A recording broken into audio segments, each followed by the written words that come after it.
నమస్కారం ETV news కి స్వాగతం ముఖ్యాంశాలు అంబేద్కర్ ను ప్రపంచ నేతగా అభివర్ణించిన మోదీ రిజర్వేషన్లు కొనసాగిస్తామని స్పష్టీకరణ ప్రతిపక్షాలు తప్పుడు ప్రచారం నమ్మొద్దని సూచన అంబేద్కర్ జయంతిని రాజ్యాంగ దినోత్సవంగా పాటిస్తామన్న ప్రధాని ఓడరేవుల అభివృద్ధికి అధిక ప్రాధాన్యమిస్తున్నట్లు ముంబై పర్యటనలో వెల్లడి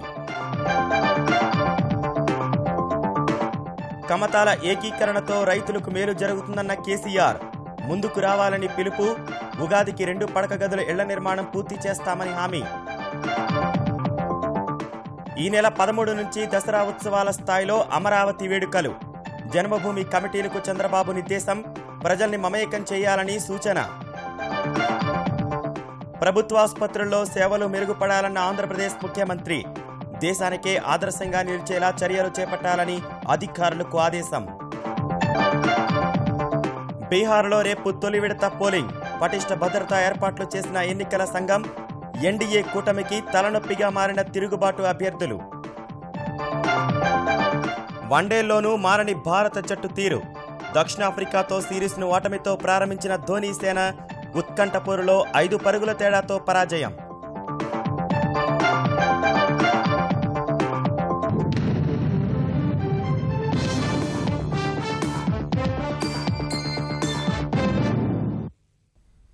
దేశంలో ప్రస్తుతం అమల్లో ఉన్న రిజర్వేషన్లను రద్దు చేసే ఆలోచనేది లేదని ప్రధాని నరేంద్ర మోదీ తేల్చి చెప్పారు.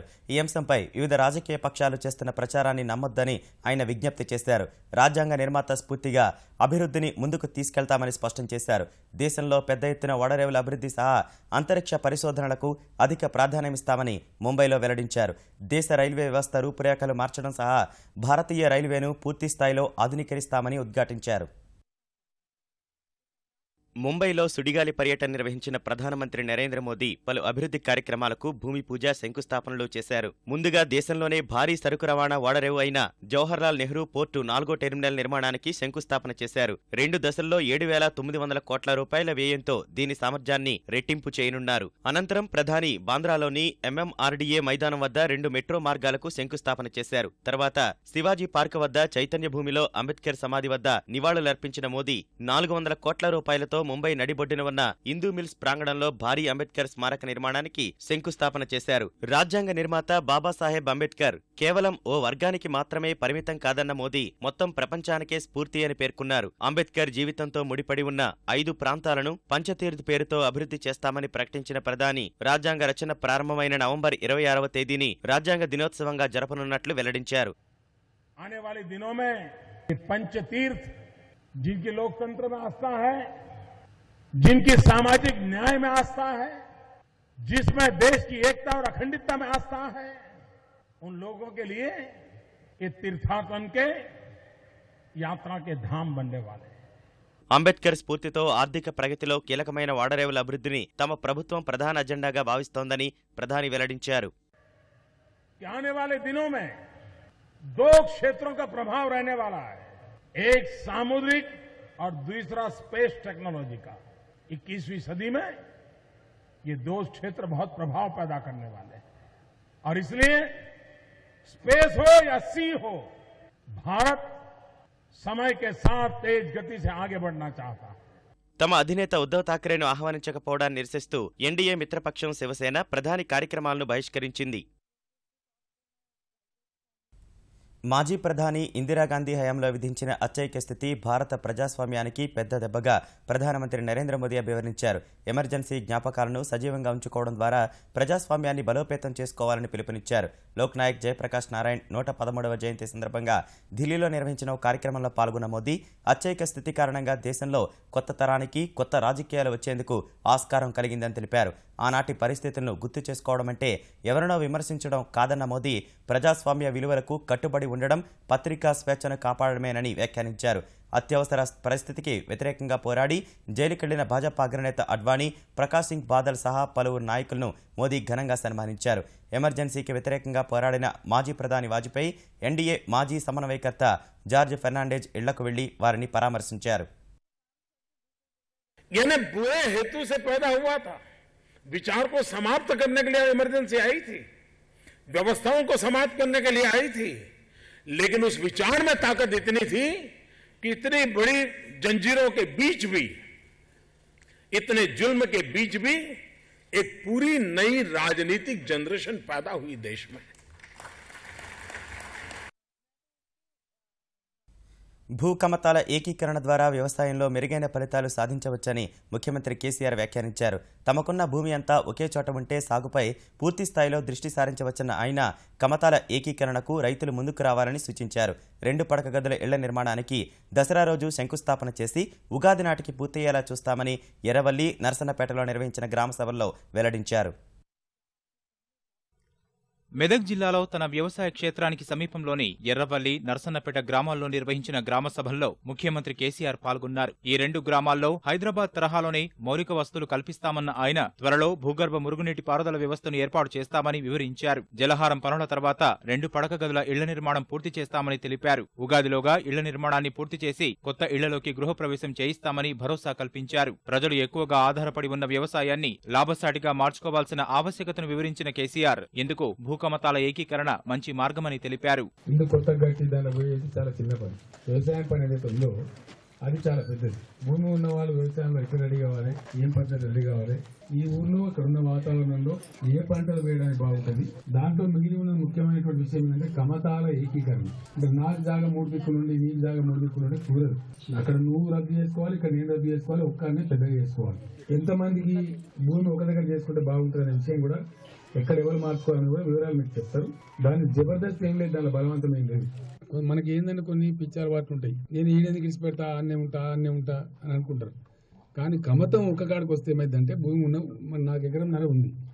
ఆ ఎకరంన్నర ఒక్క కాడు ఉంటే నేను అక్కడ కాన్సన్ట్రేట్ చేయగలుగుతా, బాగా పని చేయగలుగుతా. అది మీకు లాభం జరుగుతుంది. 2 గ్రామాల్లో దృష్టిలోపం ఉన్న వారికి కళ్లజోళ్లు పంపిణీ చేసిన కేసీఆర్ త్వరలోనే అవసరమైన శస్త్రచికిత్సలను కూడా ఉచితంగా చేయిస్తామని చెప్పారు. కుల మతాలకు అతీతంగా ఐకమత్యంగా ఉంటూ గ్రామాలను అభివృద్ధి చేసుకోవాలని సూచించారు. దసరా ఉత్సవాల మాదిరిగా అమరావతి శంకుస్థాపన వేడుకలు అక్టోబర్ 13 నుంచి 21 వరకు నిర్వహించాలని ముఖ్యమంత్రి చంద్రబాబు జన్మభూమి కమిటీలకు పిలుపునిచ్చారు. అధికారిక నివాసం నుంచి 5500 మంది జన్మభూమి మా ఊరు కమిటీ సభ్యులతో టెలికాన్ఫరెన్స్ నిర్వహించిన చంద్రబాబు రాష్ట్రం ఆర్థిక కేంద్రం కావాలని, పేదరికం తొలగిపోవాలని, సంపద సృష్టించాలని, ఉపాధి పెంపొందాలనే ఉద్దేశంతోనే శంకుస్థాపనను విజయదశమి రోజు జరుపుతున్నట్లు పేర్కొన్నారు. ఈ మేరకు అన్ని వర్గాల ప్రజలు సంకల్ప దీక్ష తీసుకోవాలని, కంకణధారులు కావాలని కోరారు. మంగళవారం ప్రారంభమయ్యే మన మట్టి మన నీరు మన అమరావతి కార్యక్రమాన్ని ఉత్సాహభరితంగా జరపాలని కోరారు. ఈ కార్యక్రమ నిర్వహణ బాధ్యతను జన్మభూమి కమిటీలు తీసుకోవాలని సూచించారు. రాజధాని నిర్మాణానికి ప్రజలు తీసుకున్న దృఢ సంకల్పాన్ని తెలియజేసే పవిత్ర పసుపు పత్రాలు రూపొందించి కార్యక్రమానికి తీసుకురావాలని నిర్దేశించారు. అమరావతి సంకల్ప జ్యోతి ప్రదర్శనలో అన్ని వర్గాల ప్రజలు ఉత్సాహంగా పాల్గొనేలా చూడాలని సూచించారు. తెలుగు వారి ఘన చరిత్రను ప్రతిబింబించేలా ప్రపంచ స్థాయి రాజధాని నిర్మాణానికి అంతా సహకరించాలని ముఖ్యమంత్రి చంద్రబాబు పిలుపునిచ్చారు. ఏపీ జర్నలిస్ట్ ఫోరం విజయవాడలో నిర్వహించిన రాజధాని కోసం పరుగు కార్యక్రమంలో పాల్గొన్న ఆయన ఒకనాడు దేవేంద్రుని రాజధానిగా బాసిల్లిన అమరావతి ఇప్పుడు నవ్యాంధ్ర ప్రజా రాజధానిగాను వికసిస్తుందని విశ్వాసం వ్యక్తం చేశారు. తెలుగువారు గర్వపడే రాజధాని నిర్మించేందుకు ప్రయత్నిస్తుంటే కొందరు అడ్డుకునేందుకు ప్రయత్నిస్తున్నారని ఆరోపించారు. విజయవాడ శివార్లలోని మణిపాల్ ఆసుపత్రి నుంచి మంగళగిరి వరకు సాగిన ఈ పరుగులో విద్యార్థులు ఉత్సాహంగా పాల్గొనగా వారితో ముఖ్యమంత్రి కాసేపు ముచ్చటించి ఉత్సాహపరిచారు. అమరావతికి సంఘీభావంగా ప్రతి పట్టణంలోనూ 5K రన్ నిర్వహించాలని పిలుపునిచ్చారు.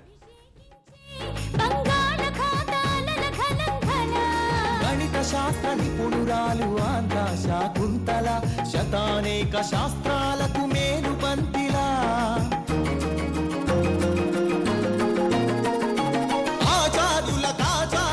ఆచార్యుడు నాగార్జున బౌద్ధ పీఠమా. కొంతమంది కావాలని కోర్టులకు పోయి రాజధాని కట్టడానికి అడ్డం పడుతున్నారు. దుర్మార్గులు వీళ్ళు. మన భవిష్యత్తును అడ్డుకునే హక్కు వీళ్ళకు లేదు. నేను ఈ పిల్లల తరపున వాళ్ళందరినీ హెచ్చరిస్తున్నా. ఒక గ్రీన్ సిటీకి సంకల్పం చేశాను, ఒక బ్లూ సిటీకి సంకల్పం చేశాను. ప్రపంచంలో నాకంటే ఎన్విరాన్మెంట్ కాపాడే వ్యక్తి కూడా ఉండడు. ఎవరైతే అనవసరంగా కోర్టులో పోతున్నారు వాళ్ళందరినీ కోరుతున్నా, ప్రభుత్వానికి ఇబ్బంది పెడితే మీరు ప్రజలకు ఇబ్బంది పెడుతున్నారు తప్ప ఇంకొక విషయం కాదు. వైద్య ఆరోగ్య సేవల్లో ఆంధ్రప్రదేశ్ దేశానికి ఒక నమూనాగా ఉండాలని ముఖ్యమంత్రి చంద్రబాబు ఆకాంక్షించారు. విజయవాడలోని విడిది కార్యాలయంలో వైద్య ఆరోగ్య శాఖపై ఉన్నత స్థాయి సమీక్ష నిర్వహించిన ముఖ్యమంత్రి సిబ్బంది అనాసక్తి, నిర్లక్ష్యం వల్ల లక్షలాది మంది రోగులు ఇబ్బంది పడరాదని స్పష్టం చేశారు. ఆసుపత్రులకు నిధుల మంజూరులో అలసత్వం వహించొద్దన్న ఆయన వైద్యానికి అయ్యే ఖర్చులో 40% పైగా వైద్య పరీక్షలకే అవుతున్నందున ఆ భారం తగ్గించే దిశగా 480 కోట్లతో వైద్య పరికరాలు కొనుగోలు చేసేలా ప్రణాళికలు రూపొందించాలని ఆదేశించారు. అన్ని జిల్లాల ఆసుపత్రుల్లో సిటీ స్కాన్ పరీక్షలు అందుబాటులో ఉన్నది ఒక్క ఆంధ్రప్రదేశ్లోనే చెప్పిన చంద్రబాబు ప్రతి నియోజకవర్గ కేంద్రంలో ఈ సేవలు అందుబాటులోకి రావాలన్నారు. రాష్ట్రంలో వైద్య పరికరాల తయారీ పరిశ్రమలు నెలకొల్పే వారికి అన్ని ప్రోత్సాహకాలు ఇస్తామని చంద్రబాబు చెప్పారు. ఇతర రాష్ట్రాల్లో మాదిరిగా ఆంధ్రప్రదేశ్లోనూ 100 హెల్త్ కేర్ ఏటీఎంలు ఏర్పాటు చేస్తున్నట్లు సమీక్ష అనంతరం వైద్య ఆరోగ్య శాఖ మంత్రి కామినేని శ్రీనివాస్ వెల్లడించారు. పేషెంట్లు 10 మంది అట్లా ఉండి డాక్టర్ లేని చోట ఒక ఏటీఎం ఉంటుంది. అక్కడ ఏఎన్ఎం ఉంటారు. అక్కడ ప్రిలిమినరీగా డయాగ్నోస్ చేసే అన్ని ఉంటాయి. అక్కడ ఒక కాల్ సెంటర్ ఒకటి మనం ఎస్టాబ్లిష్ చేస్తున్నాం. దానికి చెప్తే వాళ్ళు దాన్ని చూసి ఆ ప్రిలిమినరీ వాటికి చాలా మందికి 80% కి అక్కడే మందులు ఇచ్చి పంపించేస్తే సరిపోతుంది.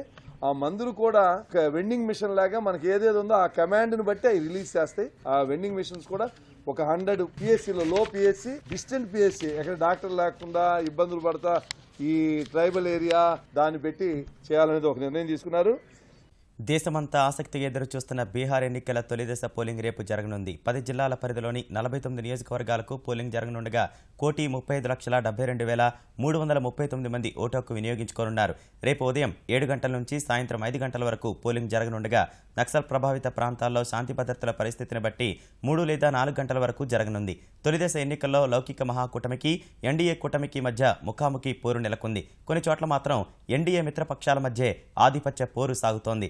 49 స్థానాల్లో 22 చోట్ల ఎన్డీఏ మిత్రపక్షాలైన లోక్ జనశక్తి, మాజీ సీఎం మాంఝీ పార్టీలు పోటీ చేస్తున్నాయి.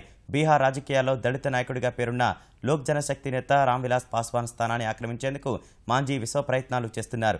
తొలిదశ ఎన్నికలు జరిగే కొన్ని చోట్ల మాంఝీ పార్టీ నేతలు తిరుగుబాటు అభ్యర్థులుగా రంగంలోకి దిగి ఎన్డీఏ అభ్యర్థులకు సవాలు విసురుతున్నారు. మాంఝీ తన సొంత నియోజకవర్గం మగ్దూపూర్లో గట్టి పోటీ ఎదుర్కొంటున్నారు. 49 నియోజకవర్గాల్లో ఎన్డీఏ కంటే తమ అభ్యర్థులే బలంగా ఉన్నారని మహాకూటమి విశ్వాసంతో ఉంది. జలాశయాల ఆకృతి మార్పును ఉపసంహరించుకోకపోతే ఉద్యమం ఉధృతం చేస్తామని తెలంగాణ కాంగ్రెస్ నేతలు కేసీఆర్ ప్రభుత్వాన్ని హెచ్చరించారు. రైతు రుణాలను ఒకేసారి మాఫీ చేయాలనే డిమాండ్తో రైతు భరోసా యాత్రలు చేపట్టిన నేతలు అందులో భాగంగా ప్రాణహిత చేవెళ్ల జలాశయం పరిరక్షణ పేరుతో పాదయాత్ర చేశారు. నిజామాబాద్ జిల్లా నవీపేట మండలం బినోలు నుంచి 14 కిలోమీటర్ల మేర నడిచిన నేతలు ప్రాజెక్టులోని 20, 21, 22 ప్యాకేజీ పనులను వెంటనే ప్రారంభించాలని డిమాండ్ చేశారు. 50% ప్రాజెక్టు పనులు పూర్తయిన తర్వాత తెరాస ప్రభుత్వం ఇప్పుడు రీడిజైన్ చేస్తామని చెప్పడాన్ని వారు తీవ్రంగా తప్పుపట్టారు. రైతుల ఆత్మహత్యలు ఆగాలంటే ప్రాణహితను యథాతథంగా నిర్మించాలని స్పష్టం చేశారు. జనం చనిపోతుంటే ఊహల్లో జీవించడం, భ్రమలు కల్పించడం, అబద్ధాలు మాట్లాడడం ఇది టీఆర్ఎస్ వాళ్ళ నైజం అని చెప్పాలి. 91,000 కోట్లతో విద్యుత్ ప్రాజెక్టులు అంటారు, 30,000 కోట్లతో వాటర్ గ్రిడ్ అంటారు, సంవత్సరానికి 25,000 కోట్లు, 3 ఏళ్లలో 75,000 కోట్లు ఇరిగేషన్ ప్రాజెక్టులు అంటారు. ఏకకాలంగా రుణమాఫీ చేయండి 8,500 కోట్లు, బ్యాంకులకు కట్టనంటే పైసలు లేవంటాడు. ఆత్మహత్యలకు పాల్పడిన ప్రతి రైతు కుటుంబాన్ని ఆదుకోవాలని ముఖ్యమంత్రి కేసీఆర్కి ఉన్నప్పటికీ ప్రభుత్వానికి కొన్ని పరిమితులు ఉంటాయని వాటికి లోబడే పనిచేయాల్సి ఉంటుందని తెలంగాణ జాగృతి అధ్యక్షురాలు కవిత వ్యాఖ్యానించారు. ఇప్పటివరకు రాష్ట్రంలో 786 మంది రైతులు చనిపోగా ప్రభుత్వం 397 కుటుంబాలను ఆదుకునేందుకు అన్ని రకాల చర్యలు చేపడుతోందన్న ఆమె మిగతా 389 కుటుంబాలకు జాగృతి సాయం అందించనున్నట్లు గుర్తు చేశారు. ఈ మేరకు తమ సంస్థ తరపున ఒక్కో కుటుంబానికి ప్రతి నెల 2,500 రూపాయలను వారి బ్యాంకు ఖాతాలో జమ చేస్తామని హైదరాబాద్లో చెప్పారు. 389 రైతు కుటుంబాలకు ప్రతి నెల 2,500 రూపాయల చొప్పున 4 సంవత్సరాలు మేము వారికి ఆర్థికంగా అండగా ఉండడానికి నిర్ణయం చేసుకోవడం జరిగింది. ఇప్పటికే దాదాపుగా చాలా మంది మాకు సహాయం చేశారు. ఇంకా చాలా మంది దాతలు కూడా ముందుకు వస్తా ఉన్నారు. కాబట్టి వారందరికీ కూడా ఈ డీటెయిల్స్ అన్ని మేము వెబ్సైట్లో పెట్టి క్లియర్గా ప్రతి రైతు కూడా ఒక అకౌంట్ ఓపెన్ చేసి తెలంగాణ జాగృతి అకౌంట్ నుంచి రైతు అకౌంట్లోకి డబ్బులు వెళ్లే విధంగా ప్రతి నెల వారికి అందే విధంగా చేయడం జరుగుతుంది. ఇది ఆంధ్రప్రదేశ్కు ప్రత్యేక హోదా ఇవ్వాలని డిమాండ్ చేస్తూ ప్రతిపక్ష నేత వైఎస్ జగన్మోహన్ రెడ్డి చేపట్టిన నిరవధిక నిరాహార దీక్ష 5వ రోజు కొనసాగింది. పలుమార్లు జగన్కు వైద్య పరీక్షలు నిర్వహించిన వైద్యులు రక్తపోటు, చక్కెర స్థాయి పడిపోయిందని తెలిపారు. జగన్ భార్య భారతి ఆయన్ని చూడటానికి దీక్షా శిబిరానికి వచ్చారు. మధ్యాహ్నం వరకు కూర్చొని దీక్ష చేసిన జగన్ తర్వాత బాగా నీరసించడంతో పడుకుని దీక్ష కొనసాగిస్తున్నారు. పార్టీ నాయకులు, పలు ప్రజా సంఘాలు, అభిమానులు దీక్షా శిబిరానికి తరలివచ్చి సంఘీభావం తెలిపారు. జగన్ ఆరోగ్య పరిస్థితిపై ఆంధ్రప్రదేశ్ ప్రభుత్వం ఎప్పటికప్పుడు వివరాలు సేకరిస్తోంది. చక్కెర శాతం తగ్గినట్లు వచ్చిన సమాచారంపై స్పందించిన ముఖ్యమంత్రి చంద్రబాబు గుంటూరు వెళ్లి పరిస్థితిని సమీక్షించాలని వైద్య ఆరోగ్య శాఖ మంత్రి కామినేని శ్రీనివాస్కు సూచించారు. వెంటనే స్థానిక ఆర్ఎండ్బి అతిథి గృహంలో వైద్యాధికారులు, పోలీసులతో సమావేశమైన కామినేని జగన్ వైద్య పరీక్షల వివరాలను పరిశీలించారు. జగన్ ఆరోగ్య పరిస్థితులకు అనుగుణంగా చర్యలు తీసుకుంటామని మంత్రి స్పష్టం చేశారు. శేషాచలం అటవీ ప్రాంతంలో సుమారు 70 మంది ఎర్రచందనం దొంగలను ప్రత్యేక కార్యదళం పోలీసులు అదుపులోకి తీసుకున్నారు. చంద్రగిరి మండలం టీకుమాన్లు ప్రాంతం నుంచి శేషాచలం అడవుల్లోకి వెళుతూ ఎర్రచందనం దొంగల కోసం గాలింపు జరుపుతున్న ప్రత్యేక దళానికి తారసపడ్డారు. పరారవడానికి ప్రయత్నించిన దొంగలను పోలీసులు పట్టుకుని వారి నుంచి పెద్ద ఎత్తున గొడ్డళ్లు, రంపాలు, కొడవళ్లు, ఇతర మారణాయుధాలు, ఆహార పదార్థాలను స్వాధీనం చేసుకున్నారు. వీరంతా తమిళనాడు వాసులేనని గుర్తించిన పోలీసులు శేషాచలం అటవీ ప్రాంతంలో చెట్లు నరకడానికి తమిళనాడు నుంచి వస్తున్నట్లు తేల్చారు. తెలంగాణలో మౌలిక వసతులను అభివృద్ధి చేసేందుకు ప్రభుత్వం కృషి చేస్తోందని రహదారులు, భవనాల శాఖ మంత్రి తుమ్మల నాగేశ్వరరావు తెలిపారు. మెదక్ జిల్లా పటాన్చెరు నియోజకవర్గంలో 50 కోట్ల రూపాయలతో నిర్మించే వసతి గృహం, రహదారి విస్తరణ పనులకు మరో మంత్రి హరీష్ రావుతో కలిసి శంకుస్థాపన చేసిన తుమ్మల 25,000 కోట్ల రూపాయలతో తెలంగాణలోని రహదారులను అభివృద్ధి చేస్తామని వివరించారు. భారతదేశంలో రోడ్ నెట్వర్క్లో నెంబర్ 1 రాష్ట్రంగా తెలంగాణ రాష్ట్రాన్ని ముఖ్యమంత్రి గారి యొక్క ఆధ్వర్యంలో తీర్చిదిద్దడానికి మా శాఖ సర్వశక్తులు వంటి ప్రయత్నం చేస్తుంది. అన్ని రూపాల్లో ఉపయోగం జరుగుతుందనే ఉద్దేశంతో ఈ రాష్ట్రంలో రేపు భవిష్యత్తులో ఎక్కడ బ్రిడ్జ్ కట్టినా కూడా అది చెక్ డ్యామ్ కమ్ బ్రిడ్జ్గా నిర్మాణం చేయమని చెప్పాం. తెలంగాణలోని ప్రతి గ్రామంలోనూ రొమ్ము క్యాన్సర్ నిర్ధారణ పరీక్షా శిబిరాలు ఏర్పాటు చేసేందుకు ప్రభుత్వం సహకారం అందిస్తుందని మంత్రి హరీష్ రావు హామీ ఇచ్చారు. రొమ్ము క్యాన్సర్పై అవగాహన కోసం ఉషాలక్ష్మి బ్రెస్ట్ క్యాన్సర్ ఫౌండేషన్ ఆధ్వర్యంలో హైదరాబాద్లో నిర్వహించిన పింక్ రిబ్బన్ వాక్లో పాల్గొన్న ఆయన 40 ఏళ్లు దాటిన ప్రతి మహిళ రొమ్ము క్యాన్సర్పై అవగాహన పెంచుకోవాలని సూచించారు. కేబీఆర్ పార్క్ నుంచి జూబ్లీహిల్స్ చెక్పోస్ట్ మీదుగా సాగిన నడకలో క్రికెటర్ మిథాలీ రాజ్, నటులు మంచు లక్ష్మి, లావణ్య త్రిపాఠి పాల్గొని రొమ్ము క్యాన్సర్పై అవగాహన కల్పించారు.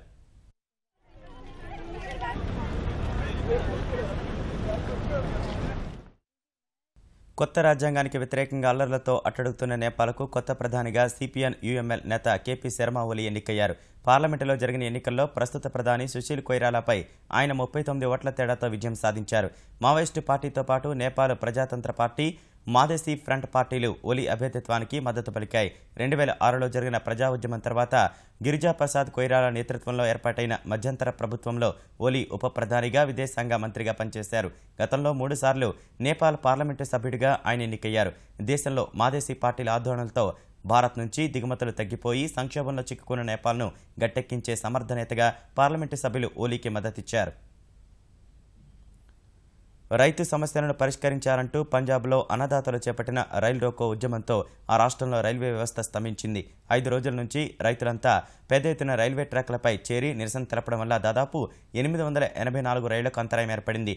ఫిరోజ్పూర్ డివిజన్లో 336, అంబాలా డివిజన్లో 548 రైళ్లకు అంతరాయం ఏర్పడగా ఇవాళ ఒక్కరోజే 73 రైళ్ల రాకపోకలపై ప్రభావం పడింది. ఇందులో 29 రైళ్లు పూర్తిగా రద్దవగా మరో 18 రైళ్లను దారి మళ్లించారు. ఆందోళనకారులపై జలంధర్, ఫిరోజ్పూర్ పరిధిలో కేసులు నమోదు చేసిన రైల్వే పోలీసులు వారిని అరెస్టు చేస్తున్నారు. మరోవైపు ఉద్యమాన్ని వీడి చర్చలకు రావాలని ప్రభుత్వం రైతులను కోరింది. ఈ మేరకు రైతులతో రేపు చర్చలు జరిపి వారి న్యాయమైన డిమాండ్లను పరిష్కరిస్తానని పంజాబ్ ముఖ్యమంత్రి ప్రకాష్ సింగ్ బాదల్ ప్రకటించారు.